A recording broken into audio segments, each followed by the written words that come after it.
Hello everyone. तो आज का ये लेक्चर सेकेंड लेक्चर है मल्टीपल रिग्रेशन की सीरीज में। और आज हम देखेंगे स्टैटिस्टिक्स वाला ऑप्शन जो होता है आपका रिग्रेशन में, मल्टीपल रिग्रेशन में। तो पिछली बार हमने क्या किया था, हमने एक हायरार्किकल मल्टीपल रिग्रेशन रन किया था। अगर आपने वो वीडियो नहीं देखी है तो आप जाके देख सकते हैं, तो ये ज़्यादा सेंस बनाएगा आपके लिए लेक्चर। तो देखिए, स्टैटिस्टिक्स में जाने के बाद हमें बहुत सारे ऑप्शंस दिखाई देते हैं और by default estimates, model fit, इन पे क्लिक है। तो एक एक करके देखते हैं ये सब ऑप्शंस क्या हैं। ठीक है, तो अभी के लिए मैं मॉडल फिट हटाता हूँ और सिर्फ एस्टिमेट देखते हैं। ओके पे क्लिक किया, क्लिक ओके, और हमारे सामने ये दो तीन टेबल आ गई। ठीक है, तो ये क्या टेबल होती है मैंने पिछले लेक्चर में एक्सप्लेन किया था। ये कोफिशिएंट्स की टेबल है। ठीक है, ये भी मैंने पिछले लेक्चर में एक्सप्लेन की थी। लेकिन ये जो आपने यहाँ पे क्लिक किया हमने एस्टिमेट, वो इस टेबल के लिए। ठीक है, तो एस्टिमेट पे क्लिक करने के बाद आपके सामने ये टेबल आती है। इसका पूरा का पूरा एनालिसिस आउटपुट का कि ये कैसे क्या क्या चीज़ें हमें इसमें पता लग रही हैं, वो सब मैंने पिछले लेक्चर में डिस्कस किया है। ठीक है जी, ओके। तो यहाँ हम इसको अब डिलीट कर देते हैं और दोबारा से देखते हैं और क्या चीज़ें हैं इसमें। इसके बाद स्टैटिस्टिक्स में हम जाते हैं तो हमें कॉन्फिडेंस इंटरवल मिलते हैं। ठीक है, कॉन्फिडेंस इंटरवल पे क्लिक करते हैं, ओके। और कॉन्फिडेंस इंटरवल क्लिक करने के बाद हमें ये एक्स्ट्रा टेबल इसमें मिल जाती है। जब पहले हम इसको रन कर रहे हैं तो हमें ये टेबल यहाँ पे नहीं दिखाई देगी। देखिए, ये कोफिशिएंट की टेबल है जो हमने बिना कॉन्फिडेंस इंटरवल के रन किए, और ये कोफिशिएंट वाली टेबल है। अब ये जो आपके हैं कॉन्फिडेंस इंटरवल, ये क्या बताते हैं? देखिए, ये सब जितने भी अनस्टैंडर्डाइज कोफिशिएंट बी की वैल्यू है इंडिपेंडेंट वेरिएबल के लिए, उन सब के लिए यहाँ पे एक कॉन्फिडेंस इंटरवल आ गया। तो क्या पता लग रहा है हमें कॉन्फिडेंस इंटरवल से? कॉन्फिडेंस इंटरवल अगर बहुत टाइट है मतलब उसमें उनमें ज़्यादा वेरिएशन नहीं है। ठीक है, तो इसका मतलब ये आपका इंडिपेंडेंट वेरिएबल सिग्निफिकेंट है। जैसे कि हमें दिखाई दे रहा है कि 0.071 0.099 बहुत ही कम वेरिएशन है कॉन्फिडेंस इंटरवल में, तो हम ये कह सकते हैं ये अच्छा है। ठीक है, इसी तरह 2.820 3.915 वेरिएशन है, और यहाँ तो काफ़ी ज़्यादा वेरिएशन है, तो हम ये कह सकते हैं ये दो के लिए वेरिएशन बहुत कम है। ठीक है, तो ये सिग्निफिकेंट हमें पता लग सकते हैं यहाँ से भी। हालांकि ये टी टेस्ट का जो सिग्निफिकेंट वाली वैल्यू है, ये देख के भी यहाँ से पता लग रहा है। एक और चीज़ हम यहाँ पे देख सकते हैं कि जीरो की वैल्यू नहीं होनी चाहिए कॉन्फिडेंस इंटरवल में। तो आप देख रहे हैं ये दोनों वैल्यू पहले एडवर्टाइजिंग के लिए दोनों पॉजिटिव है, इनके बीच में जीरो नहीं है। ठीक है, तो यहां से भी पता लग सकता है कि ये सिग्निफिकेंट है। तो यहाँ तीनों ही वैल्यू हमें दिखाई दे रही है जिनके बीच में जीरो नहीं आ रहा, तो ये सिग्निफिकेंट है, और ये टी वैल्यू से भी, सिग्निफिकेंस वैल्यू से भी कंफर्म हो रहा है। तो ये है आपके कॉन्फिडेंस इंटरवल। इसके बाद अब हम चलते हैं, हमें एस्टिमेट देख लिया, कॉन्फिडेंस इंटरवल देख लिया, कोवेरियंस मैट्रिक्स की जरूरत नहीं है, मॉडल फिट पे क्लिक करते हैं। ठीक है, और देखिए मॉडल फिट भी बाय डिफॉल्ट क्लिक था। ठीक है, तो मॉडल फिट क्या है आपका? मॉडल फिट है आपकी कौन सी टेबल? मॉडल फिट है आपकी मॉडल समरी एंड अनोवा वाली टेबल।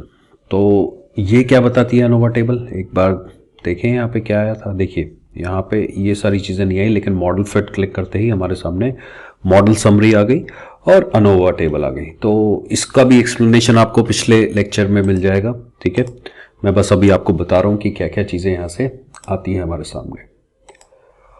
अब ये है आर स्क्वायर चेंज। पहले इस सबको यहां से डिलीट कर देते हैं ताकि कोई कंफ्यूजन ना रह जाए।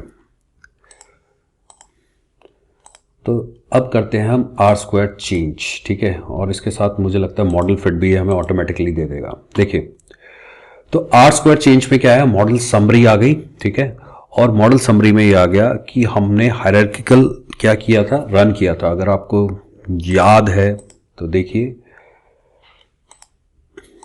पहला जो रिग्रेशन रन हो रहा है हायरार्किकल में, वो हो रहा है सेल्स और एडवर्टीजमेंट के बीच में। ठीक है, जब हमने सेल्स को डिपेंडेंट और इंडिपेंडेंट वेरिएबल माना तो क्या आया? आर स्क्वायर चेंज कितना आया? 0.335। ठीक है, और एफ चेंज, ठीक है, degree of freedom 2, significant value 0, ये आई। ठीक है, इसके लिए काम करते हैं हम, यहाँ पे इसको भी डिलीट करते हैं। और मॉडल फिट भी इससे कहते हैं कि हमें दे, ठीक है। तो देखिए अब ये यहाँ पे क्या आ गया, आर स्क्वायर चेंज भी आ गया। देखिए तो पहला जो मॉडल है उसमें आर स्क्वायर है 0.335, मतलब फर्स्ट मॉडल क्या था, फर्स्ट मॉडल था जहां पे सिर्फ एक इंडिपेंडेंट वेरिएबल था और डिपेंडेंट वेरिएबल। इससे पहले हमने कोई टेस्ट नहीं किया, तो ये जीरो से काउंट कर रहा है कि आर स्क्वायर का चेंज कितना हुआ, ठीक है। तो फर्स्ट मॉडल का 0.335 है और 335 में से आप जीरो माइनस करेंगे तो आपकी यही वैल्यू आ जाएगी, ठीक है। फिर इसके लिए एक एफ वैल्यू कैलकुलेट की और बताया क्या ये सिग्निफिकेंट है या नहीं है। हाँ जी ये सिग्निफिकेंट है, 0.05 से वैल्यू कम है, ठीक है। दूसरा क्या है, दूसरा एडवर्टीजमेंट दूसरा रिग्रेशन यहाँ पे रन हुआ था, दूसरी इक्वेशन कि सेल्स हमारा डिपेंडेंट वेरिएबल है, इंडिपेंडेंट हमने दो और ऐड किए और यहाँ पे एक्चुअल में जो रन हो रहा है वो तीनों के साथ हो रहा है, advertisement, air play and image. तो उसमें आर स्क्वायर में क्या चेंज आया, तो अगर आप इस वैल्यू को माइनस करोगे किससे, इससे, ये चेंज है ना, पहले मॉडल में 0.335 आया, दूसरे में 0.665 आया, अगर इसमें से 0.665 में से 0.335 आप माइनस कर दोगे तो ये आर स्क्वायर की वैल्यू आ गई। इसके लिए एक एफ वैल्यू भी कैलकुलेट की गई और फिर सिग्निफिकेंट वैल्यू बताई गई, क्या ये सिग्निफिकेंट है या नहीं है, तो ये भी सिग्निफिकेंट है। तो ये आपको पहले से बता रहा है कि क्या सिग्निफिकेंट है नया मॉडल, ठीक है। ये सब चीजें आपको यहां से मिल रही हैं, ओके। इसके बाद हम देखते हैं और क्या ऑप्शंस हैं। इसके बाद जो ऑप्शन है वो है आपका डिस्क्रिप्टिव्स का, ठीक है। डिस्क्रिप्टिव से हमें दो टेबल्स मिलेंगी। डिस्क्रिप्टिव से जो हमारे पास टेबल आती है, ऑल्दो इसने ये सारी चीज़ें दे दी, ठीक है, लेकिन डिस्क्रिप्टिव में हमें क्या चीज़ें हैं, दो चीज़ें हैं। एक तो सबसे पहले आपको जितने भी वेरिएबल्स हैं उनका मीन, स्टैंडर्ड डेविएशन और सैंपल मिल जाएगा, सैंपल साइज, ठीक है। तो 200 का सैंपल साइज है सभी के लिए, सेल्स का मीन, एडवर्टाइजिंग का मीन, एयर प्ले, इमेज का मीन, स्टैंडर्ड डेविएशन क्या है। दूसरा हमें कोरिलेशन की स्टैटिस्टिक्स मिल जाती है, ठीक है। तो कोरिलेशन एक इंपॉर्टेंट स्टैटिस्टिक्स है, मल्टी कोलिनियरिटी में इसको यूज किया जाता है और उसके ऊपर एक सेपरेट लेक्चर आएगा मल्टी कोलिनियरिटी के ऊपर, तो मैं अभी यहाँ पे डिस्कस नहीं कर रहा, लेकिन कोरिलेशन का हमारा एक सेपरेट लेक्चर भी है जिसमें मैंने कोरिलेशन को बहुत अच्छी तरह बताया हुआ है, ठीक है जी। अब पहले इसको डिलीट कर देते हैं, this too much of clutter है।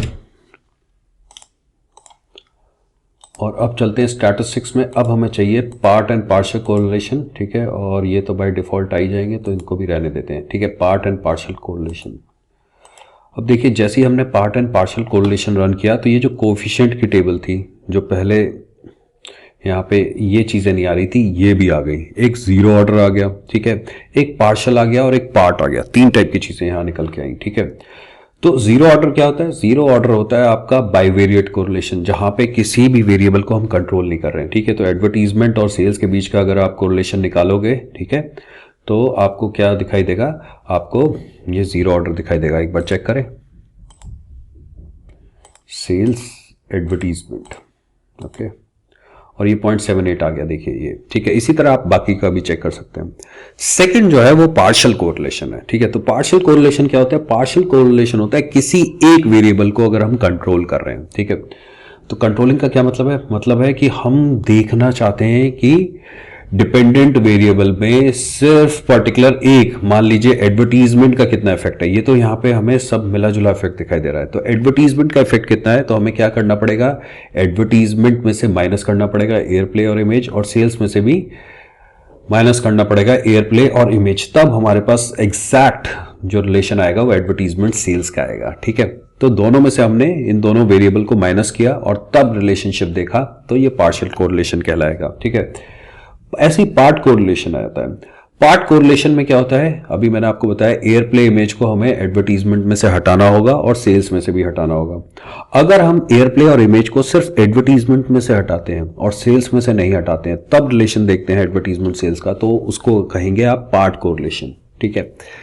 तो ये पार्ट एंड पार्शियल कोरिलेशन है। इसके लिए भी एक सेपरेट लेक्चर, नेक्स्ट लेक्चर जो है वो पार्ट एंड पार्शियल कोरिलेशन के ऊपर है, जो कि डिटेल्ड लेक्चर होगा, जिसमें मैं आपको बताऊंगा कि ये सारी वैल्यूज कहां से आती हैं और डिटेल में डिस्कशन है, तो बहुत अच्छी तरह उसमें समझ आ जाएगा आपको, ठीक है। ओके और इसके बाद क्या है, इसके बाद लीनियर रिग्रेशन में जाके देखते हैं, ठीक है। तो इसके बाद है collinearity diagnostic. Collinearity diagnostic, Durban Watson case wise diagnostic, ये काफ़ी बड़े टॉपिक हैं, ठीक है, और इनके लिए सेपरेट लेक्चर्स चाहिए, तो यहाँ पे हम नहीं डिस्कस करेंगे। मल्टी कोलिनियरिटी के लिए ये होता है, ठीक है, एक अजम्पशन उसको चेक करने के लिए होता है। डर्बन वाटसन टेस्ट होता है आपका ऑटो कोरिलेशन के लिए, और केस वाइज डायग्नोस्टिक कर सकते हैं हम कुछ एक्सट्रीम केसेस के लिए। तो इनके ऊपर आपके सेपरेट लेक्चर आएंगे, लेकिन नेक्स्ट जो लेक्चर होगा वो पार्ट एंड पार्शियल कोरिलेशन के ऊपर होगा। तो होपफुली आपको ये समझ में आ गया। अभी हमने काफ़ी इसके चीज़ें हैं उनको डिस्कस कर लिया है। तो आज के लेक्चर में बस इतना ही। Thank you.